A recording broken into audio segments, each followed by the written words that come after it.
வணக்கம். காலமெல்லாம் கதைகள் சேனலில் உங்களுடன் உங்கள் ராஜி ராமானுஜம். இதற்கு முன்பு தாரகை பாகம் 9 பார்த்திருக்கிறோம்.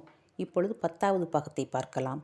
இதற்கு முன்பு தாரகையின் 9வது பாகத்தில் ட்ரேசியின் அந்த கப்பலில் அவள் செய்த சாகசங்களை பார்த்தோம்.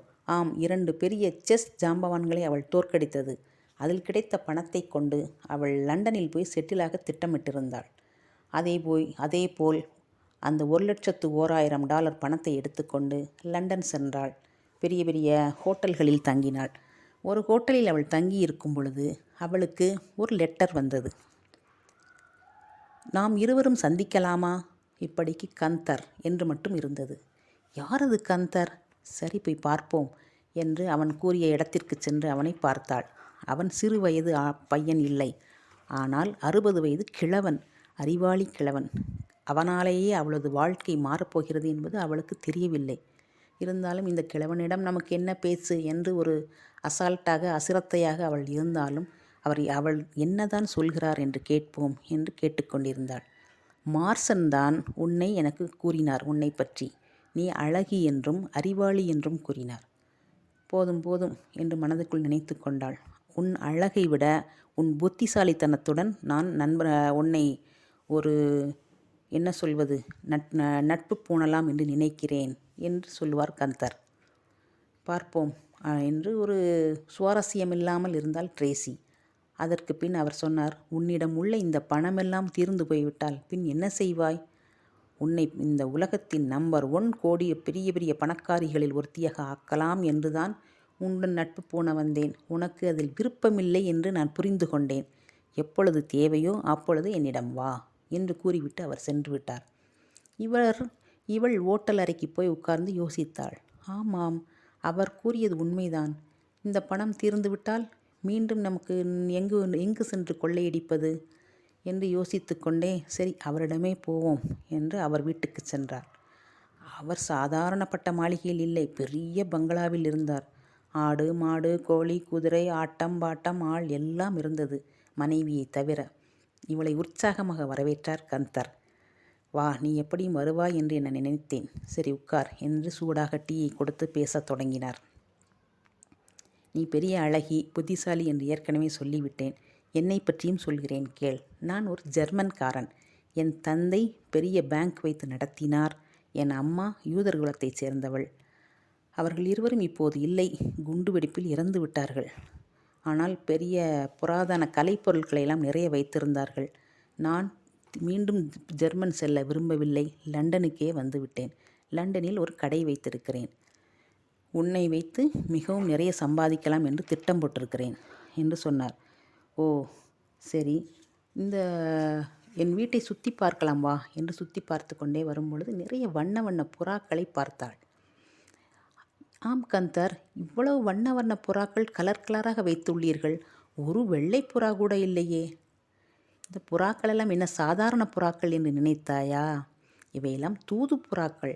தூது புறாக்களில் வெள்ளை புறாக்கள் இருக்காது, தெரியுமா உனக்கு? அப்படியா என்று ஆச்சரியப்பட்டாள் ட்ரேசி. ஆமாம் ஆமாம் என்று சொல்லிக்கொண்டே புரோட்டீன் கலந்த பருப்பு வகை உணவுகளை அந்த புறாக்களுக்கு கொடுத்து கொண்டே கந்தர் சொன்னார், என்ன, நாம் இருவரும் நண்பர்கள் ஆகலாமா வேண்டாமா என்பதை முடிவு பண்ணி விட்டாயா? முடிவு பண்ணிவிட்டேன் ஓரளவிற்கு. இவர் தன்னை பெரிய கொள்ளையடிப்பதற்கு உபயோகப்படுத்தப் போகிறார் என்பது அவளுக்கு அப்போது தெரியவில்லை. இருந்தாலும் அவளுக்கும் வேறு வழி இல்லை. உன் திறமை உனக்கு தெரியவில்லை ட்ரேசி. வைரமும் வைடூரியங்களும் கொட்டி கிடக்கும் இடங்களுக்கு உன்னை அழைத்து போகிறேன். பெரிய பெரிய பணக்காரர்களை அறிமுகப்படுத்தி வைக்கிறேன். நீ அங்கிருந்து தந்திரமாக அவற்றையெல்லாம் எடுத்து வந்து கொடுத்தால் கிடைப்பதில் நாம் இருவருக்கும் சரி பாதி. என்ன சொல்கிறாய் ட்ரேசி? இவரை சந்தித்த பின்தான் அவள் சர்வதேச திருடிகளாக, சர்வதேச போலீஸ் தேடும் திருடியாக மாறப்போவதை அவள் அப்போது உணரவில்லை. சரி, இப்பொழுது நான் என்ன செய்ய வேண்டும்? அப்படி கேள். லண்டனில் ஒரு நகைக்கடை உள்ளது. பார்க்கர் அண்ட் பார்க்கர் அந்த கடையின் பெயர். அவர்கள் ஏமாந்தவர்கள் தலையில் மிளகாய் அரைக்கிறார்கள். அவர்களின் தலையில் நீ ஒரு குட்டு குட்ட வேண்டும், மாறு வேஷத்தில் சென்று. இவ்வளவுதானே, விட்டுவிடுங்கள், நான் பார்த்து கொள்கிறேன் என்று அங்கிருந்து கிளம்பினாள். ஒரு பெரிய விலை உயர்ந்த காரில் அந்த பார்க்கர் அண்டு பார்க்கர் கடைக்கு முன்னால் ஒரு கார் வந்து நின்றது. அதிலிருந்து ஒய்யாரமாக இறங்கியவள் ஒரு அமெரிக்க டெக்சாஸ் கிழவி. அவள் யாரென்று நீங்கள் ஊகித்திருப்பீர்கள். ஆம், நமது ட்ரேசி தான். அவள் பூசியிருந்த சென்ட் கடை முழுவதும் மணமணத்தது. சேல்ஸ்மேன் ஓடி வந்தான். மேடம், என்ன வேண்டும் உங்களுக்கு? இறப்பா, கொஞ்சம் பொறு என்று சொல்லிவிட்டு கடை முழுவதும் சுற்றி பார்த்தாள். இங்கு இருப்பவைகளெல்லாம் ஒரிஜினல்களா இல்லை டூப்ளிகேட்டா? என்ன மேடம் இப்படி கேட்டுவிட்டீர்கள் என்று அவன் கோபப்பட்டான். கோபப்படாதே, எனக்கு பிறந்த நாள் வருகிறது. அதனால் என் கணவர் நீ இஷ்டப்பட்டதை வாங்கிக்கொள். என் கணவர் பெயர் பிஜே. அதான் இந்த கடை அதற்கு ஒத்து வருமா என்று கேட்டுவிட்டேன். கோபப்படாதே. சரி, ஏதாவது நகைகளை எடுத்து காட்டு. எமரால்டில் காட்டுகிறேன் மேடம். இவையெல்லாம் $30,000 என்று ரொம்ப பெருமிதமாக கூறினான் சேல்ஸ்மேன். $30,000? இது நான் சலூன் கடைக்காரனுக்கு டிப்ஸ் கொடுக்கும் தொகை. இதை விட வேறு $1,00,000 காண்பி. $1,00,000? இந்த அமெரிக்காக்காரிக்கு எவ்வளோ கொழுப்பு என்று மனதில் நினைத்து கொண்டே, மேடம், அந்த விலையில் நீங்கள் பார்க்க வேண்டுமென்றால் எங்கள் மேனேஜரைத்தான் பார்க்க வேண்டும். வாருங்கள். மேனேஜர் கிரிகரி பார்த்தார். அவரிடம் இவன் சொன்னான், சார், இவங்க பிஜே பெனக்கின் மனைவி மேரி பெனக்கி. இவங்களுக்கு $1,00,000 மேல் நகை ரகம் வேண்டுமாம். நல்ல கற்கள் உடையது வேண்டுமாம். மேனேஜர் முகத்தில் பளீர்னு ஒரு வெளிச்சம். ஆஹா, இன்றைக்கி நல்ல வியாபாரம். சிறிது நேரத்திற்குத்தான் அவருடைய மகிழ்ச்சி நிலைக்கப் போகிறதுன்னு அவருக்கும் தெரியலை. இருந்தாலும் வாங்க உட்காருங்க என்று ரொம்ப அவளை பணிவாக வரவேற்று விட்டு, உங்களுக்கு என்னென்ன ரகத்தில் வேணும்? எனக்கு $1,00,000 மேலே எமரால்டு நகைகளை காமியுங்கள் என்றாள். ஒரு ஷோகேஸை காண்பிட்டார். அடுத்துன்னு எல்லாவற்றையும் பார்த்துவிட்டு கடைசியாக ஒரு பெரிய ஷோகேஸை திறந்து காண்பித்தவன் அதிலிருந்து ஒரு பச்சைக்கல் எமரால்டு நகையை செலக்ட் பண்ணினாள். மேடம், உங்கள் செலெக்ஷன் பிரமாதம் என்று ஐஸ் வைத்தார் மேனேஜர். இது எவ்வளவு தெரியுமா மேடம்? $1,00,000. ஓகே, அவ்வளவுதானா? ஒன்றும் பெரிய பிரமாதம் இல்லை. இங்கே லண்டனிலேயே ஒரு பேங்கில் எனக்கு டாலர் அக்கவுண்ட் இருக்கிறது. செக் தருகிறேன் என்றாள். இப்பொழுது மேனேஜர் உஷாரானார். அவள் செக் பாஸ் ஆகிறதா என்று பார்த்துத்தான் கல்லை கொடுக்க வேண்டும் என்ற எண்ணத்தில், ஓகே மேடம், நாங்கள் கல்லை சுத்தம் செய்து நீங்கள் தங்கியுள்ள ஓட்டலுக்கு அனுப்புகிறோம் என்றார். அவள் செக் கொடுத்த பேங்கிற்கு ஃபோன் செய்தார். அங்குள்ள நண்பரிடம் ஃபோன் செய்து, மேரி பெனக்கி என்ற வயதான அம்மாளின் பேங்க் பேலன்ஸ் பற்றி கூறுங்கள். அவர்கள் சொன்னார்கள், அந்த அம்மாளுக்கு $1,00,000 மேலேயே இருக்கிறது என்று சொன்னவுடன் அவர் கல்லை கொடுத்தார் ட்ரேசியிடம். அன்று மாலையே ட்ரேசி அமெரிக்க பெண் வேடத்தில் கடைக்கு வந்தாள். ஏன் மேடம், கல் பிடிக்கவில்லையா? என் கணவருக்கு ரொம்ப பிடித்து விட்டது. இன்னொரு கல்லும் வேண்டும். அதற்காகத்தான் வந்தேன். என் காதுக்கு ஒரு ஜோடி கம்மலில் இந்த கல்லை பதிய வைக்கப் போகிறேன். மேடம், ஒரு சின்ன சிக்கல். என்ன? அதே போன்று பச்சைக்கல் வேறு இல்லையே. வேறு கல் பார்க்கலாமா? அதே கல் தான் வேண்டும். வேண்டுமானால் $2,00,000, இல்லை $3,00,000 கூட கொடுக்கிறேன்.